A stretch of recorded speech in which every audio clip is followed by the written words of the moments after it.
Sir, can you take your reaction on the Marcos Memorial? The Supreme Court allowing the Marcos Memorial. Hindi, ganito kasi yan eh. Hindi din natin yung Constitution. Kung Constitution na pagbabasihan natin, once na ikaw ay naging presidente at elected ka, you have the right na yung kumbaga qualify ka na iilibing doon sa libingan ng mga bayan. Yun naman ang ano eh. Kumbaga, at saka para sa akin, if we are claiming God, if we are claiming that we believe God, we should forgive others. Sir, ano message niya sa mga anti-Marcos ngayon? After nung message ko, decision ng Supreme Court. Kung kayo naniniwala sa Panginoon, ang Panginoon nagpapatawad, tayo pa kaya hindi tayo makapagpatawad, di ba? Especially, para lang sa paglibing at unang-una, hindi naman against the law yan. Allow naman niya na pwede naman siyang ilibing dahil elected naman siya as a president. So, intindihin na lang natin. Para sa akin, yung sugat siguro, naghilom naman siguro yun. Pupo na tayo. Diba? Kung ano man yung mga ano natin, ipasa Diyos na lang natin kasi siya lang pwedeng maghusga, siya lang pwedeng magtanim ng galit sa atin. Hindi tayong tao pwedeng magtanim ng galit sa kapwa. So, para sa akin na opinion, sa aking paniniwala, Sa kabila ng mga algorithm, yung activators natin, alam mo, nung naging diktador siya, pero bago dyan, nahalal siya as a president. Diba? Alam ba natin na maging diktador siya nung nahalal siya as a president? Diba? Sige, sabihin natin diktador siya. Nahalal siya, binuto ng tao. So, qualification. Anyway, respeto natin yung Supreme Court. Well, marami din po nangyari ngayon sa Senado. One is, meron pong resolution na final po I believe that was Senator Risa Ontiveros, na basically sinasabing ayaw nilang palibing si dating Pangulong Marcos sa libingan. Yes, Kayo po, ang vote nyo po ay dapat ipalibing. Okay. Parang ganun ho, no? Okay. Bakit po? Gusto kong explain ng mabuti sa taong bayan. Ganito kasi yan. Constitutionally, noong 1947, may batas tayo na sinusunod. Sino man yung mahalal, ibig sabihin, sino yung mailek o mahalal bilang presidente ay may karapatan siyang ilibing doon sa libingan ng mga, kasi may portion doon na libingan ng mga presidente. So, pagkahalal ni Marcos as a president, qualify na kaagad siya na ilibing doon pag siya namatay. Ngayon, kung ano man yung ginawa niya, hindi na mapagtuhan kasi hinalal siya eh. At pangalawa, sa tagal na ng panahon, tagal ng issue na yan, hindi matapos-tapos kasi maraming hamadlang, katulad na sabi ni Gordon na Senator Gordon na ilibing na doon para tapos na yung usapan, wala nang issue, wala nang balita about that. Ano po ang masasabi niyo doon naman sa mga taong apektuhan, for example, ng martial law, naging martial law victims, at sumasakit po ang kanilang dibdib dito sa desisyong to? Alam mo, ang sinabi ko nga sa kanila kaya hindi tayo makamove on sa buhay natin at sa mga gusto nating marating because wala tayong forgiveness Ang Panginoon mapagpatawad, tayong tao hindi tayo mapagpatawad na makasalanan tayo, kailangan natin ng pagpapatawad. Mapatawad tayo ng Panginoon. So, ito lang ang iwanan ko. Kung kayo walang kasalanan, kung may tao na walang kasalanan, then may karapatan ka na hindi magpatawad. You cast the first stone, kumbaga.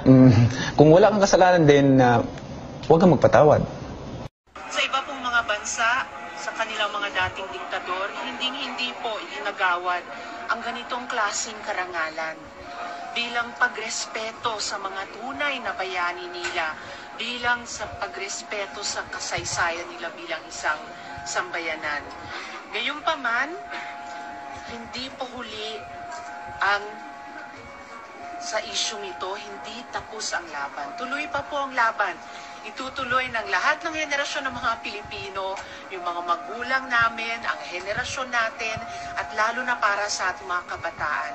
Yung laban na ikwento ang totoong kasaysayan ng batas militar. At ngayon pa lamang, hindi pa huli. So, lumabas na ang desisyon ng Korte Suprema. Panalo ang mga Marcos. Nagdidiwang ang kanilang mga pamilya, kamilang na rin ang milyon-milyong loyalista at mga makaduterte. Kung sa batas lamang talaga ang pag-uusapan at paiiralin, laging mananalo ang mga Marcos. Pero dahil nga ang formula namang ng mga dilawan ay kanilang mga emosyon, galing sa pambabaliktad ng katotohanan at manipulahin sa kasinungalingan ng kaisipan ng madlang bayan, heto sila at nagwawala. Hindi nila matanggap at hindi rin nila kayang tanggapin o igalang ang naging desisyon ng Korte Suprema. Samantalang karamihan sa kanila ay mga graduate ng magagandang universidad gaya ng Ateneo, LaSalle, San Beda at UP. Ang iba sa kanila ay top 8 at may nakakuha pa nga ng 90% sa bar exam. Mayroon din nagsasabi na siya ay cum laude. Cum laude? Baka kaya naging cum laude ay dahil sa apelido niya at may gustong hilingin ang mga profesor niya ng pabor kaya naging cum laude ito. Babalikan natin yan mamaya. Sa nangyaring desisyon na ito ng Korte Suprema, dito ninyo makikita na bobo at inutil ang mga Aquino. Kasama na dito sina Tuwad de Limaw, Pimentel, wala pa akong naiisip na ibinyag ng pangalan mo. Watu si Trillanes, Sisa Hontivirus, Kiko Maching Pangilinan, Grace American Citizen Poe, at syempre, ang all-time favorite na si Bam Idiot alias Boy Pagpag. Ikaw, Recto, gusto mo bang sumama sa kanila? I can arrange that.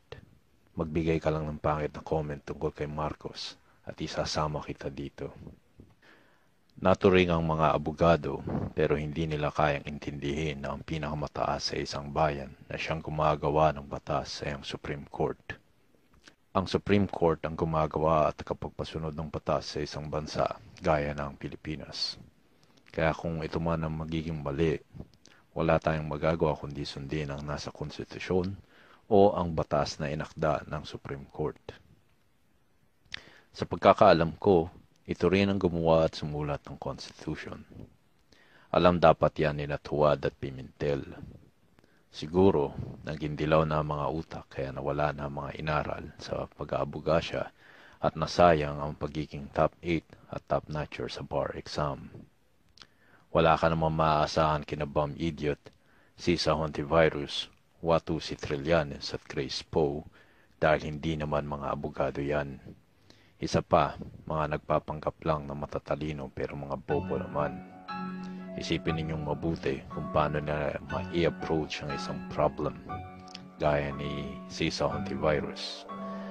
Para lamang mapagtakpan ang kasinungalingan ng lahat ng dilawan, ipatatanggal sa lahat ng history books ang pangalan ni Ferdinand E. Marcos.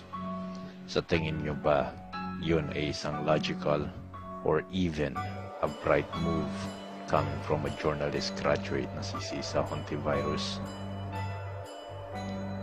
Hindi ako abogado, pero ipapaliwanag ko sa inyo kung ano ang pagkakaiba ng privilege sa rights.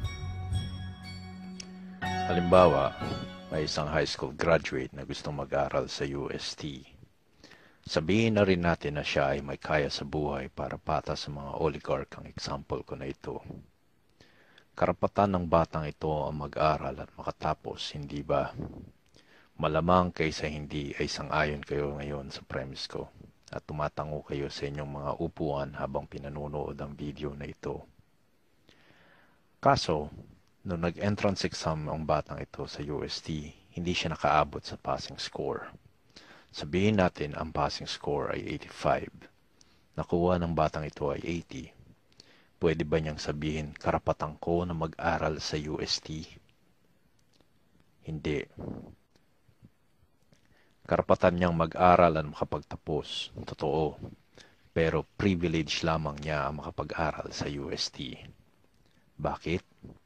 Mayroon ding batas na susundin ng nasabing universidad kung sino ang pwede nilang tanggapin dahil sa kanilang inimpose na standard at karapatan nila na ma-maintain yun. Kahit ba marami kang pera pero hindi mo naabot ang standard nila, so anong magagawa ng salapi mo? Kung tatanggapin ka nila, isipin mo na malamang bababa ang standard at quality ng education sa nasabing universidad. Case in point, look at the people who are proud Atenistas. Look at Jim Paredes, Bum Idiot alias Boy Pagpag. Look at how they approach and offer solutions in tackling the problems. Logical ba? May bahid ba ng isang tao na may utak? O isang nilalang na puno lang ng emosyon at walang basihan at walang sentido komon? Tandaan, makakapag-aral ka sa magagandang eskwelahan, pero kailanman hindi nito mabibili o may bibigay ang sentido komon. Si Bum Idiot ang sabi niya cum laude siya ng Ateneo. Paano ka naging cum laude? Paano ka rin tumagal sa pagiging senador na hindi mo naiintindihan ang salikang batas?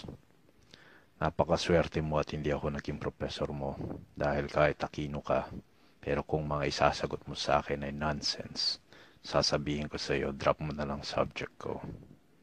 Magkano na ba ang dropping form ngayon? Bigyan kita ng 5,000 sa iyo na sukli, mag-drop ka na lang. Kakaya naman mga naging professor mo at ginawa kang cum laude, pero wala kang alam. Alam naman ng mga tukmol na abogado dyan ang Dilawan na dapat konkreto ebidensya nito na si Marcos ay may mga linabag na karapatang pantao. Mayroon ba? Maglabas kayo ng ebidensya. Baka sakali pakinggan ko kayo at mapaniwala ninyo ko. Provided na lahat ng ebidensya na ibibigay ninyo sa amin ay totoo, hindi galing sa emosyon, hindi mga allegations, hindi mga gawa-gawa lamang. Ikaw ba, Bum Idiot, may ebidensya ka ba na bayani tito mo? Asan ang ebidensya na makapagpapatunay na siya ay isang bayani? Asan din ang ebidensya na makapagpapatunay na marami kayo nagawa para sa bayan? 30 years of yellow democracy, and I'm pretty sure you can provide sufficient evidence of your family's accomplishment for the country. Ang nakikita ko lang na ebidensya ninyo para sa Pilipinas ay mga ribulto na kinalat ninyo dyan para may paalala sa Pilipino ang kasinungalingan ninyo. Ginawa ninyong personal property ang Pilipinas. Kahit nga ang media na nananahimik ay ginawa ninyong palitan para lamang sa isang traidor na kamag-anak. Mahirap bang intindihin ang batas, Pimentel, Tuwad, and Company? Di ba nasa salikang batas na nga na wala nagbabawal na ilibing si Marcos sa libingan ng mga bayani? Isa sa mga naging prerequisite ng batas ay siya ay naging dating Pangulo. So dito natin ngayon makikita at mapapatunayan na ang mga Dilawan ay walang kinikilala na batas maliban sa kanilang mga sariling kapritsyohan o privilege. Sino sa inyo ni Pangulong Marcos at mga Aquino ang hindi marunong sumunod sa batas? Sino sa inyo ngayon ang maraming linalabag o linabag na batas? Kung tutol kayo, di mag-organize na kayo ngayon ng rally. Mag-people power na kayo. Kesyo people power 3 or 4 or 5 yan, I don't care. Basta mag-people power kayo para magkaalaman na kung talagang naniniwala pa rin ang mga Pilipino sa mga hallucinations, fairy tales, and delusions ninyo. Kung ayaw naman ninyo, kayo na lang ililibing namin dyan sa libingan ng mga bayani. Buhay namin kayo ililibing. I can help you with that.